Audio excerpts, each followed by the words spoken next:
મારું નામ વીજ છે. હું 25 વર્ષનો છું. આ વાત 5 વર્ષ પહેલાંની છે. ત્યારે હું કોલેજમાં ભણતો હતો. મારો એક મોટો ભાઈ છે. તેમના લગ્ન થઈ ગયા હતા.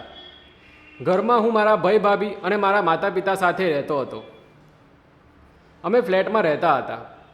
અમારી ઉપરના ઘરે મારા ભાભીના ભાભી રહેતા હતા. તેમનું નામ સુનીતા હતું. તેમના પતિ વિદેશમાં રહેતા હતા. તેઓ વરસમાં એકાદ વાર આવતા. ભાભી ખૂબ સુંદર દેખાતા હતા. ફ્લેટના બીજા છોકરા પણ તેમને ખૂબ જોતા, પણ ભાભી કોઈને ભાવ ના આપતા. હું બીજા વર્ષમાં હતો. મારી એક્ઝામ પૂરી થઈ ગઈ હતી. ઉનાળાનો ટાઈમ હતો. હું ઘરે આરામથી ટીવી જોતો હતો. એ દિવસે મારા ભાભી ઘરે ન હતા. એ દિવસે સુનીતા ભાભી ઘરે આવ્યા અને કીધું કે તેમને તેમના માટે થોડીક વસ્તુ લાવી છે અને અમુક ઇલેક્ટ્રિકની વસ્તુ બી લાવી છે. મારી મમ્મીએ મને કીધું કે તું તારી ભાભી જોડે જા અને તેમને મદદ કરજે. હું માની ગયો. આજની વાર્તા ખૂબ સરસ થવાની છે.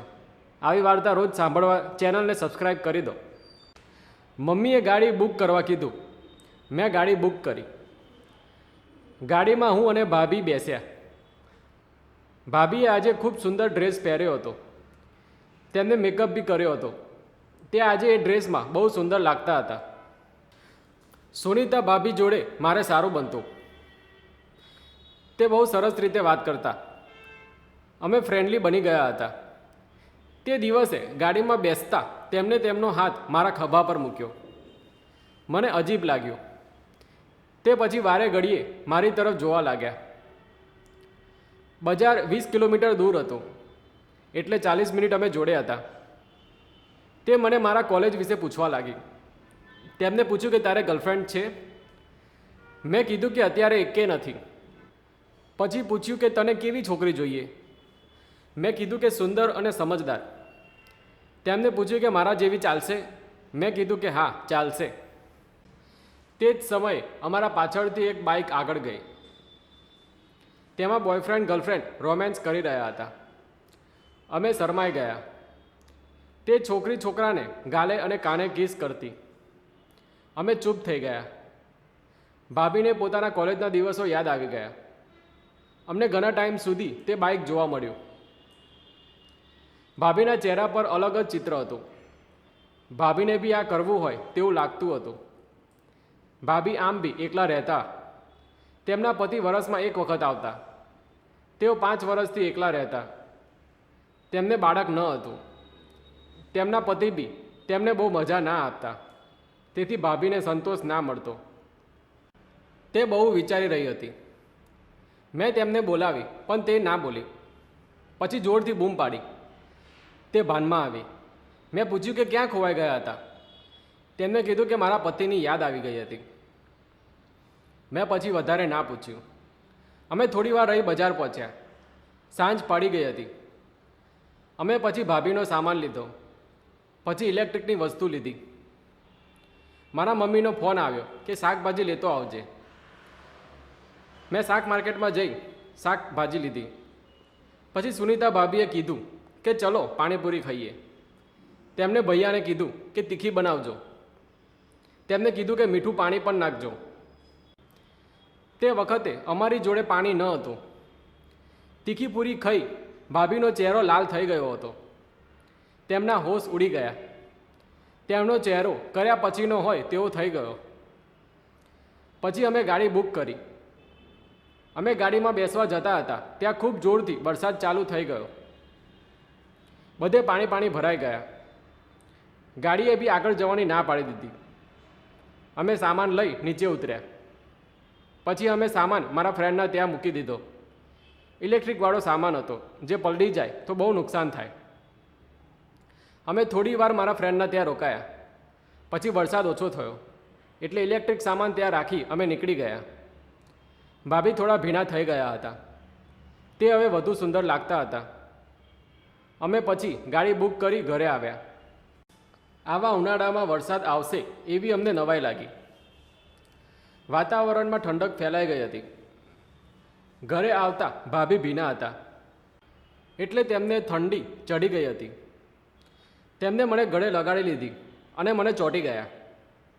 મને ખૂબ મજા આવી. તે રસ્તામાં મને ચોંટેલા રહ્યા. હું ઠંડકમાં બી ગરમ થઈ ગયો. ઘરે આવ્યા પછી મેં ભાભીને પૂછ્યું કે હવે તમને કેવું લાગે છે? તે અલગ જ સ્વરમાં બોલી, હવે સારું લાગે છે. તેના મનમાં શું ચાલતું હતું તે ખબર ના પડી.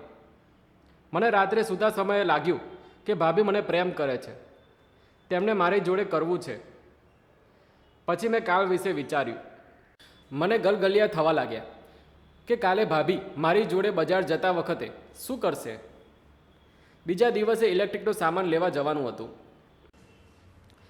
બીજા દિવસે મેં બાઇક લઈ જવાનું વિચાર્યું. બીજા દિવસે તેમને લાલ મેક્સી પહેરી. તે ક્યૂટ અને સેક્સી લાગતા હતા. હું તેમના ઘરે ગયો. તેમને મને બેસવા કહ્યું અને ચા બનાવવા લાગ્યા. મને ચા આપી અને નાસ્તો આપ્યો.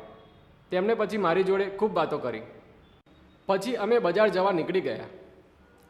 મમ્મીએ કીધું કે જલ્દી નીકળી જજો, નહીં તો કાલની જેમ વરસાદ આવી જશે. અમે હા પાડી. મેં તેમને બાઇક પર બેસાડ્યા.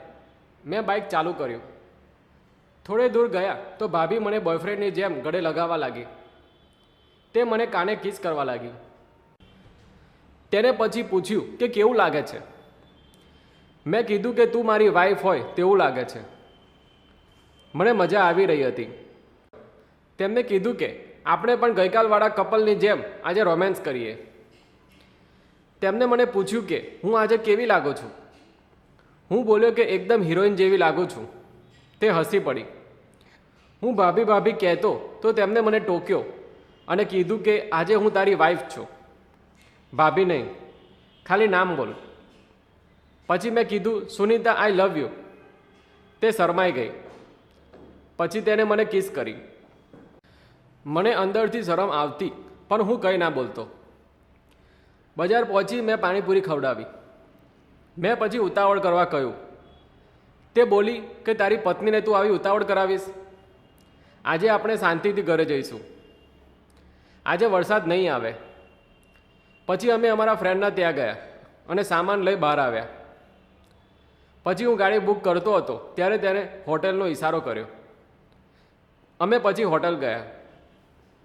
અમે 2 કલાક માટે રૂમ બુક કરી. અમે રૂમમાં ગયા. અમે થોડીવાર આરામ કર્યો. પછી તેને રોમેન્સ ચાલુ કર્યો. તે મને કિસ કરવા લાગી. મેં બી પછી તેને લાંબી કિસ કરી. મેં તેના કપડાં કાઢ્યા, તેના સંતરા દબાવ્યા, પછી ખૂબ ચૂસ્યા. પછી મેં તેનું નીચેનું ઉતાર્યું. તે શરમાઈ ગઈ. પછી મેં ગુફામાં આંગળી નાખી. તે ભીની થઈ ગઈ હતી. પછી અમે ખૂબ રોમેન્સ કર્યો. પછી મેં તેને આગળ પાછળ બહુ માર્યા. તેને ખૂબ મજા આવી ગઈ. હું બી ખુશ થઈ ગયો. મેં પહેલી વખત એક સુંદર સ્ત્રી જોડે કર્યું હતું. તેના પાછળનો ભાગ જોર હતો. તે ખૂબ સેક્સી લાગતી હતી. તેના સંતરા બહુ મોટા અને બહુ નાના પણ ન હતા. તે એકદમ મારા હાથમાં ફિટ થઈ ગયા હતા. અમે અડધો કલાક કાર્યક્રમ કર્યો. પછી અમે બેડ પર આડા પડ્યા. પછી અમે ફ્રેશ થયા. તેને કીધું કે બહુ દિવસ પછી મને પ્રેમ કરવાનો મોકો મળ્યો. આજે હું સંતુષ્ટ છું. પછી અમે કલાક રહી ફરીથી રોમેન્સ કર્યો અને ફરીથી નવી સ્ટાઇલથી કર્યું. મને ખૂબ મજા આવી ગઈ. પછી અમે ફ્રેશ થયા અને હોટેલ છોડી બહાર આવ્યા. પછી અમે બાઇક લઈ ઘર તરફ નીકળ્યા. રસ્તામાં તેને મારી પત્ની બની ગળે લગાવી રહી, રોમેન્સ કરતી રહી. પછી અમે ક્યારેક ક્યારેક આ રીતે પતિ પત્નીનું નાટક કરતા. તો જો તમને આ વિડીયો ગમ્યો હોય તો આ વિડીયોને લાઇક અને ચેનલને સબસ્ક્રાઈબ જરૂરથી કરજો.